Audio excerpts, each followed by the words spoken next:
घमंड ना करना जिंदगी में, तकदीर बदलती रहती है। शीशा वही रहता है, तस्वीर बदलती रहती है। भाई दोस्तों, एक छोटी सी कहानी लेकर आया हूँ मैं आप लोगों के लिए। कहानी मोटिवेशन सक्सेस से रिलेटेड है एंड इस कहानी में बहुत सारे बंदर होते हैं। एक बार की बात है, एक गांव में बहुत सारे बंदर होते हैं और इनके गांव में एक बार एक शहर से एक बंदा आता है और वो देखता है कि इनके गांव में बहुत सारे बंदर हैं। जो लोग काम कर रहे हैं वो काफ़ी हार्ड वर्किंग है, बहुत अच्छे से काम करते हैं, बहुत मेहनती होते हैं। कोई फार्मर होता है, कोई खेती बाड़ी करता है, कोई खाना बनाता है, बहुत मतलब छोटे लेवल के लोग होते हैं।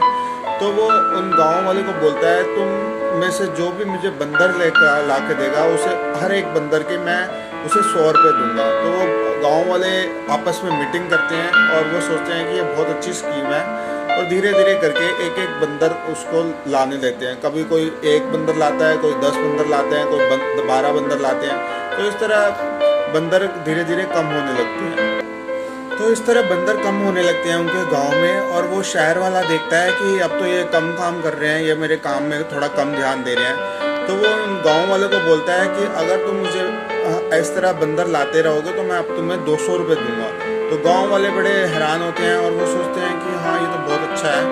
और फिर इस तरह जो साथ वाले गांव में होते हैं उस वहाँ से भी बंदर लाने लगते हैं और हर बंदर के 200 रुपये लेते हैं। गांव में उसके साथ वाले गांव में सारे बंदर ख़त्म हो जाते हैं और वो शहर वाला देख रहा होता है और वो शहर वाला जो होता है वो बड़ा चालाक होता है और वो कहता है कि अब जो मुझे बंदर ला के देगा मैं उसे 500 रुपये दूंगा। तो जो गांव वाले होते हैं वो ढूंढने लग जाते हैं और वो कहते हैं कि अब हमारे पास बंदर नहीं है और वो आपस में मीटिंग करते हैं और कहते हैं अब हम कोई बंदर वाले पे काम नहीं करेंगे, हम अपना जो काम कर रहे थे वही काम करेंगे। तो गांव वाले अपने गांव काम में लग जाते हैं, जो वो काम कर रहे थे जैसे मजदूरी और जो भी काम वो कर रहे थे उन सब कामों में वो लग जाते हैं।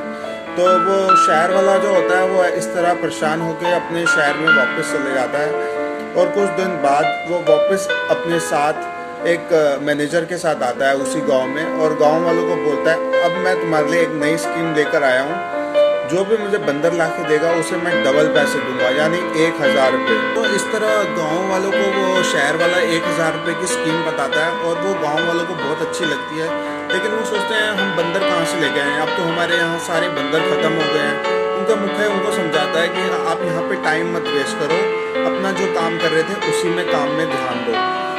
बट वो गांव वाले बात नहीं मानते और पीछे से वो मैनेजर आता है उनका, जो शहर वाले का होता है, और वो मैनेजर उन गांव वालों को बताता है कि अब देखो, अब मेरे जो मैनेजर हैं, मेरे जो साहब हैं वो तो शहर वापस चले गए हैं। मैं तुम लोग को एक स्कीम बताता हूँ। ये वो स्कीम ये है कि तुम मुझसे 500 रुपये में ये सारे बंदर खरीद लो पर बंदर, और इससे मुझे भी फ़ायदा हो जाएगा और तुम लोग को भी 1000 रुपये पर बंदर मिल जाएगा।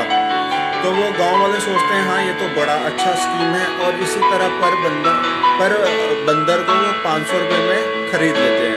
वो गांव वाले सारा अपना पैसा लगा देते हैं उन बंदरों को खरीदने में और इसी तरह उस गांव में फिर से वही सारे बंदर वापस आ जाते हैं। इस तरह वो जो गांव वाले होते हैं वो सारा पैसा अपना जो भी उन्होंने इकट्ठा किया होता है अपने खेती बाड़ी का, वो सारा पैसा उस मैनेजर को दे देते हैं और उनसे पर पीस बंदर खरीद लेते हैं 500 रुपये में।